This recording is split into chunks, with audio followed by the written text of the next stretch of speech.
Alright, so now that I have time to properly run around the room and ruminate like the animal that I am, I'm gonna do this quick video, hopefully be back in time for lunch, and respond to something that I saw, which I feel needs some minor tweaks, and that's it. At least an American perspective, if you're going to be talking about American life/culture, whatever. Instead of the usual foreigner who knows everything just punching down on American stuff. Because they read a few tweets and that somehow spans the entire United States. When I first saw the thumbnail for this video, I was more than happy to see Bad Empanada tear into this annoying TikTok account, which even more annoyingly so has a YouTube counterpart, which is awesome. So what I don't agree with is throughout the video, there's a lot of emphasis on how quote-unquote Americans, United Statesians, use the word Latino.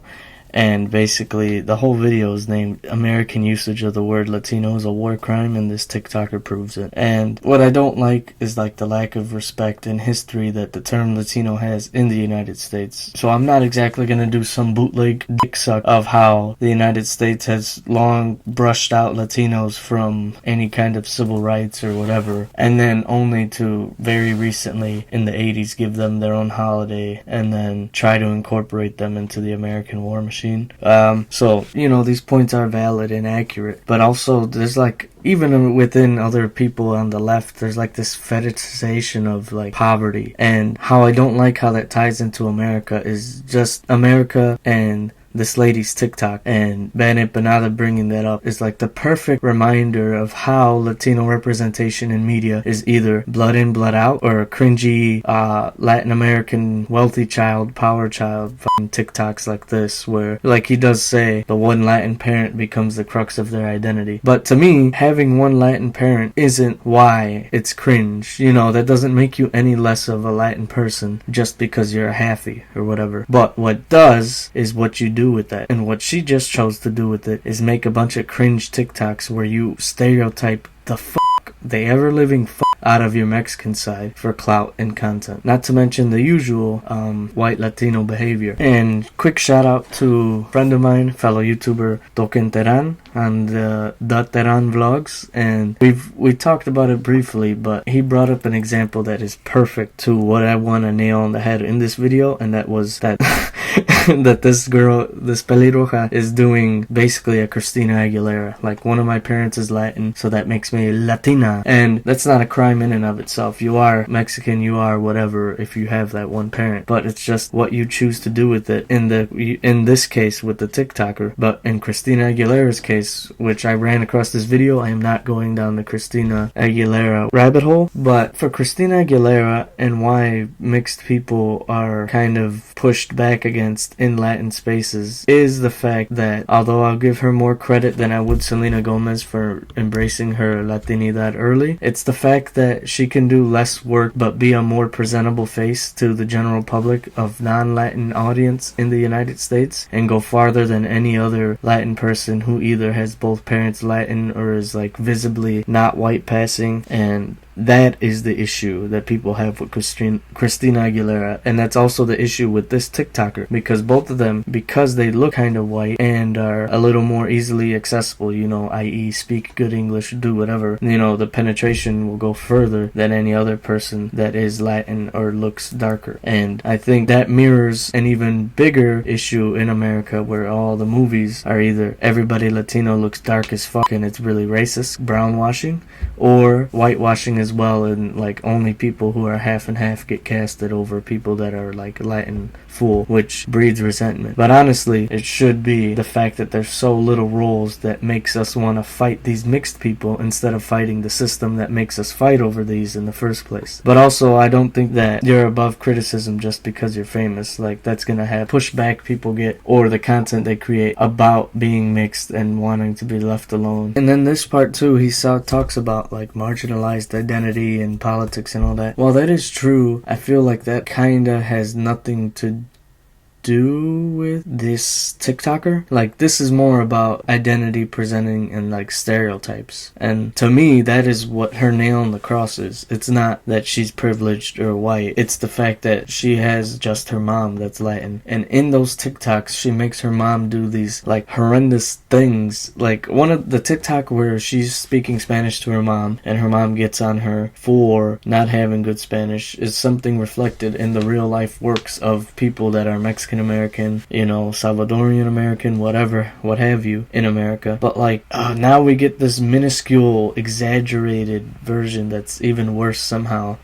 And like, I don't think Bannett Banana did terribly with this video. Like, it really hits multiple nails on multiple heads. But also, there's just something about someone outside of the US who has no idea or the semblance or the relevance of like Latino organizations can like at least advocate for you, because not all of them are terrible grifts for like useless politicians. Instead, all of that just gets sideswiped, and it becomes, hey, I'm a guy from Argentina, let's come laugh at a bunch of stupid Americans. And though I think he's right, but also wrong. Like, I don't think Latinos dumb or useless, especially because non-Latin people have only barely gotten accustomed to using it, and it's more convenient for people that don't always know what Latin American country you're from. See, like, when it comes to black Americans, African American was a term, and then with that, which African American is a step up from this, then it just evolved to just call me black. Some people like the African American label, some people like just being black. This is the same with Latino. Like, if you would have told the people making the word Latino that 50 years from now, people that are half or vaguely passing would want to use it just to strong arm some of the benefits that Latinos get in the US despite being well off or whatever, having good social currency, would use it, that would be, like the fact that if you told people that use the term African American that in the future, 80 years from then,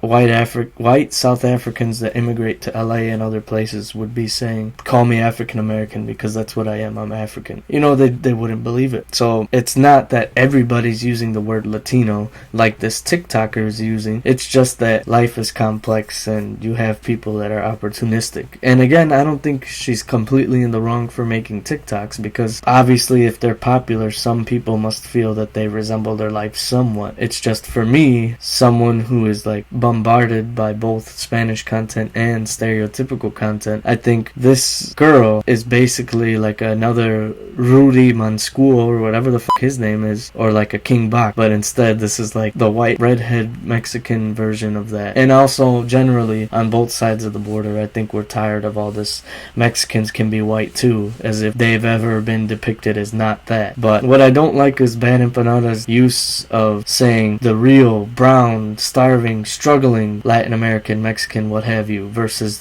these people. And I don't want to say that white passing people are useless, because in America, people that look like that pelirroja can also be poor. I know plenty of people from Zacatecas that look white as fuck and they're still working fast food jobs.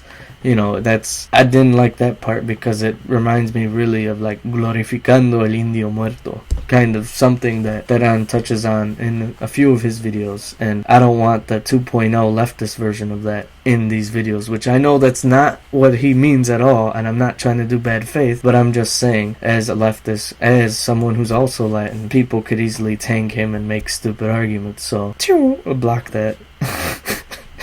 The part where he calls her American is also like erasing the Latin part of their identity. I get it. People that aren't from here really have something about us identifying as Mexican or Honduran or whatever when we're born in the United States. Because for them it's like, oh, well, you're already a United Statian. Why? All I'm going to see you as is a United Statian. And they don't understand the relevance of like wanting to hold on to your culture in a country that kind of hates you. This just gives me more of that vibes. But again, it's to be expected when you are like a literal person from Latin America who doesn't have to worry about like knowing Spanish because everybody knows Spanish, or worry about being Latin because everybody's Latin. And lastly, that's the thing about identity. Like, how can you defend the idea of Argentina and attack the idea of Latino? Both of them are made up. Again, this kind of weaponizing Latino identity. I feel like a majority of this video could be criticism of like someone who's so used to debating Cuban gusanos, copy pasting it onto this Mexican chick. But I don't know. The reality reality of Cuban Americans and how that shapes their politics is a little different than Mexican Americans. I think with Mexican Americans it'll be at least a little more varied. You can have all the Mexican Republicans and I cringe while I say that, in Texas, or you can have like Democrat Mexicans that live in like somewhere like Illinois or California. And those two identities aren't like the full extent of what Mexicans have done in this country, but again, that's just like a little caveat. Also, lastly, not a fan of the high school Spanish student thing. Because again, as much as people from Mexico or the other countries remind us that, no hay bronca, güey, you know, like I will say from 2008 till now, to this day, if you speak English while on vacation in those countries, you'll still get dirty looks. Like, si hay bronca, and I'm not a big fan, again, of somebody from there punching down on the Spanish from here, because it represents the real life reality of people not having to go above and beyond to learn Spanish. And again, lastly, I do know that this kind of doesn't serve Latinos well. It only seems to just group them into one homogenous mess of like green blob, like that ugly Krabby Patty from SpongeBob. But I don't know, social divisions, this and that. I get that Latin America is important, especially with dealing with how it impacts us as we come here and we tightrope walk the juggling of two cultures. But I don't know, unless you're talking about politics, Latin America is far away. Once you come to America, worrying about America becomes like priority numero uno, unless you don't give a fuck and you just work here to send money back or whatever, which is fine and valid. Also, lastly, two controversial opinions. One, if I really wanted to be messy, I would still say that as white as this bitch is, one Mexican parent is still a leg up upon the guy who just moved to Argentina because he thought it was cool. I'm sorry to Ana. I'm sure you think that's cool, but instead you're just making a bunch of fucking stereotypes that make us look worse as Mexicans.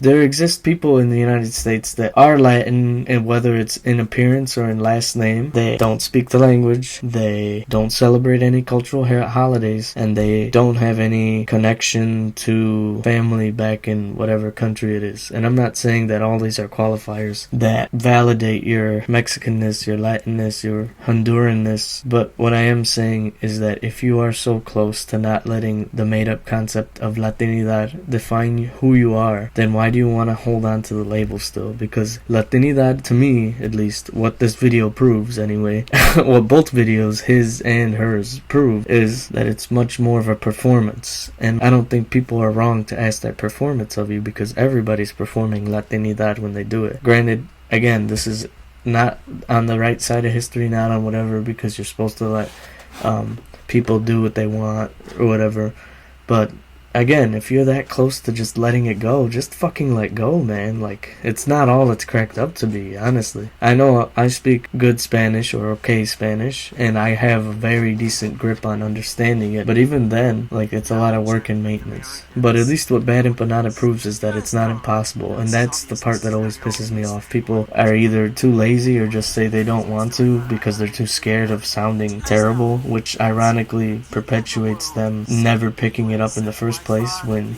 in order to get good at anything you have to suck at it first. Honestly, I think Bad Empanada is a positive example of the fact that you can learn Spanish, be a grown-ass adult, and you still turn out fine, you know. Also, while I'm on that topic, it's funny that black Americans call us Spanish people, or Spanish girl, Spanish boy, Spanish chick, Spanish dude, or Spanish N-word.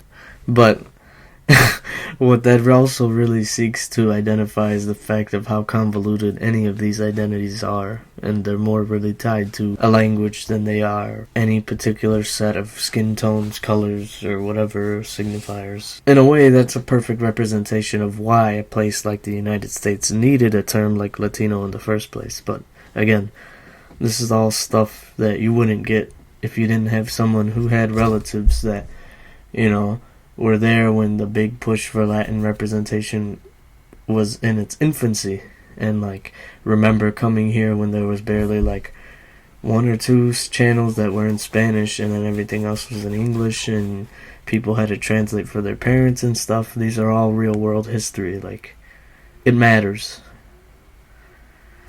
I would like to add the fact that seeing the captions written in the word Latinos was very triggering, because in online discourse, whether it's white people or black Americans making fun of Latinos, one of the first things more often than not is to make fun of how you pronounce Latino And whether he meant to or not, this just kind of harkens back to that too. And like, I don't know, it's micro, it's not a huge issue. Ironically enough, that being said, there's also one last part in the video where it's like proud Latina, and making fun of how she mispronounces things. And again, and you know, the funny thing is, throughout recording all this, I just kept tweaking things because I thought there were aspects of our identity that might seem lame to someone like Bad Empanada. But then again, at the end of the day, why the fuck should I care? Now, that doesn't mean why should I care as in don't make a video like this at all. Someone who's from the United States, I think I and other people are literally tired of, and other entities altogether, having the quote-unquote perfect opinions on how to do things and then just uncharitably bashing us for every aspect of our culture, while also propping every nation state is dumb and made up. Yeah, I don't really like the idea, and ultimately that's why I make this video. You know what I mean? Like, every other Bad Empanada video is usually spot on the money, but then once in a while you get some of these videos and it just feels like actually kind of thing.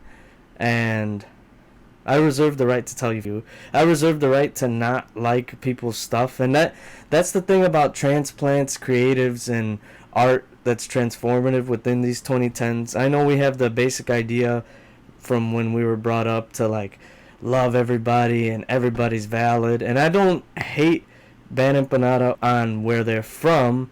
I just don't like the content they make. This is a country that influences the whole world, which is true, by the way. Time to like, alienate and berate everybody. So it's like, I understand it comes from frustration, or his whole shtick is to be unlikable so that no one gets close to him, or that he doesn't like groom anybody. But like, I don't know. You, just you. I'm just kidding. This whole video, I'll end on the note that it is not like I hate him or anything childish like that, but it's just this particular thing just gives me the ick. Okay. Love you all. Goodbye.